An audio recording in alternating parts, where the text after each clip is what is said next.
What's going on, everyone? George Hayward here from Big Connection Productions, Team RTFC, welcoming you to another episode of Good Times for Great Causes. So, just down the street from where we last left you yesterday, I'm over at the local convenience store. Why? Because it's hot outside and I need some water. So, it was also the location, if you guys are sleuthy, that we just shot the Fun for Five segment that was on yesterday's show. So thanks again to OABP for that cool pick. So, where are we off to next? Like I said in the very first episode of Good Times for Great Causes on the CHOC Walk, we are going to visit someplace that was instrumental in the part of raising me. Now, what do I mean by that? Well, you know, grew up in a family where parents worked all the time, and you know, when it was time for summer, where did I go? I didn't just hang out at the house, right? I went somewhere. Well, went to a day camp. Where was that day camp? You guys got to watch to find out. So, come on over with me as we head to our next location. We're gonna get another Fun for Five, and I don't know, maybe talk some Amico or something. Sounds like a fun time. All right, cool. Let's head out. All right, guys. So we're here. We've made it. So what was that place I was talking about that was kind of like helpful in my formative years and got me really ready to go? It's the Y. Yeah, totally was. Was here just about every summer, learning all sorts of cool stuff, both here at this place, and there was one a little bit down the road. There's another one in another town. Used to go there all the time, learned all sorts of cool stuff, did like, you know, all sorts of cool activities, played outside, do all, you know, like sports activities, like that kind of stuff, honed swimming skills. It was just a great place. It was really cool. It had a lot of memories here for me. So, but speaking of memories and all that kind of stuff, you know, I can kind of see, you know, later on, even my own kids going to someplace like this for, you know, summer camp and like that kind of thing, because these places are really awesome and they do really good things for the community and, you know, for the kids that need it. So that's pretty cool. Anyway, so now it's time for the Fun for Five segment, where our friends Go Game Go have selected a game. What game is it? It's off the Data East cart. It's Magical Drop 2. So let's check that out. All right, well, it's time for the Fun for Five. Thanks to Go Game Go for the pick off the Data East cart. It's Magical Drop 2. Let's get into it. So, Magical Drop, I think, is one of those like kind of super rare games. Can't really find it in a lot of places. It's definitely one of those things that, you know, without the convenience of the Evercade, a lot of people might not be able to play this one.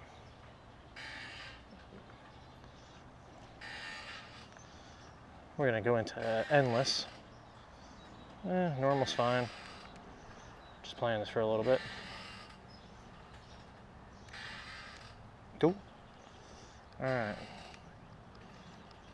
So of course this is the old tried and true, grab some bubbles, shoot them at the bubbles that are the same color, bubbly kind of game. So I used to play a number of these on the computer growing up.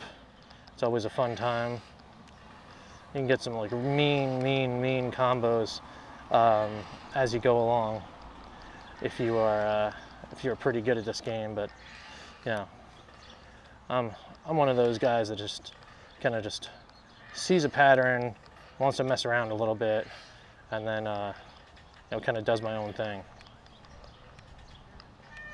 Oh, I forgot you could do that.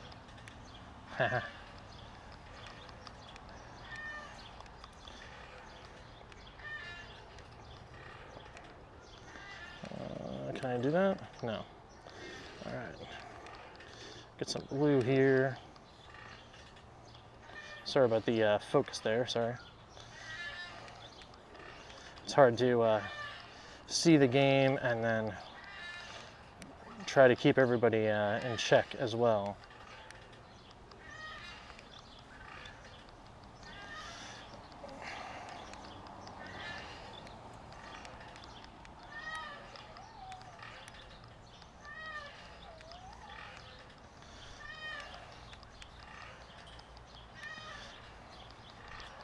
So what do you guys think? You guys are puzzle gamers, or you're you know, more along the lines of a action brawler kind of guy, like, you know, I mean, OAB Pete, even though he's kind of getting into some of these puzzly games. Hit me up.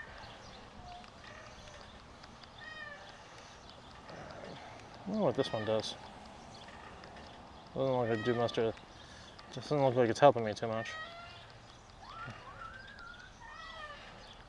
Ooh, ooh, ooh. That's a huge chain. Look at that, look at that. Wow. That was a crazy cool chain. Level 25. This might actually be my best run in this game I think I've ever done. Whoops.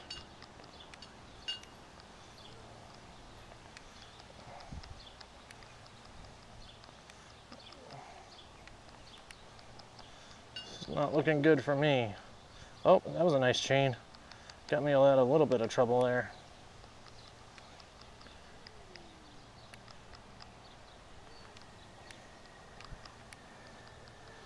Oh, there it is. Rank 11. So, sounds pretty good. And we're going to turn this one off. And as always, did we find the fun? Yes, we totally did find the fun. Thanks once again to Go Game Go for the pick off the Data East card. That's Magical Drop 2.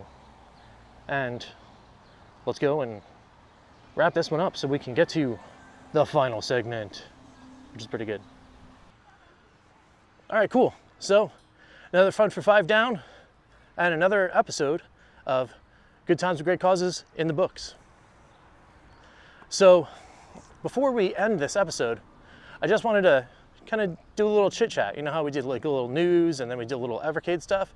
Well, this time I want to talk a little bit about the Intellivision Amico. Now, what about the Intellivision Amico do I want to talk about? Well, I put together a list of things that I would like to call Rich's self-serving list of games he would like to see for his son on the Intellivision Amico. Yeah, it's a mouthful. But I picked out 3 games, or 3 game franchises, I think. I mean, they're not even game franchises, just 3 things that I would like to see them possibly take on to make games for the Intellivision Amico for my son. I'm going to do it from number 3 to number 1. So what's number 3? Big Hero 6. Why? Well, 1, currently my son is obsessed with it. I think it's awesome. It's like got cool like futuristic robot kind of thing, so you could have like a battle game. You know, it's got like that whole like morality tale, good and evil kind of thing going for it. And it's just fun. It's pretty cool. So, what's number 2? Number 2 is Stinky and Dirty. Why? Well, not only is that show kind of fun, and is also, you know, one of the things that my son is absolutely obsessed with, all things tires and wheels. The show itself also kind of taps into that whole imagination factor. It lets the kid, as they're watching the show, use what if to try to like problem solve their way out of things. So that could be a really cool edutainment title. So definitely something to look out for, and definitely something I would put on the list. But number 1, man, if this would happen, it would probably be the like number 1 coolest thing ever for my son's world, let me tell you. And that is Blaze and the Monster Machines. Now, Blaze is actually really kind of cool. It's a Nick Jr. program where it's about a monster truck that solves problems, but they solve problems using like STEM. So that's kind of cool. There's like, you know, really cool things where you're talking about like real world applications about mass and acceleration and, you know, combustion and like all that kind of cool sciencey stuff mixed in with like just a fun show about monster trucks jumping around. So, you know, obviously, again, tires and wheels, definitely in, no pun intended, my son's wheelhouse. So those are the 3 things that I would like to see brought over to Intellivision Amico, or at least have the team Intellivision take a look at it to consider. Because, I mean, I think it would be a really awesome fit for the system, and, you know, an open door for new ways of thinking about edutainment in games. So that's all we got for this episode. Now it's going to be time to head up the hill to get that high score glory over Yestercades. We're almost there. We got one more Fun for 5 left, and we've got, of course, the run for the score for hard driving at Yestercades. So we'll catch you next time for some good times. I'm Rich, and we'll see you later. TeamRTFC.baconicecream.com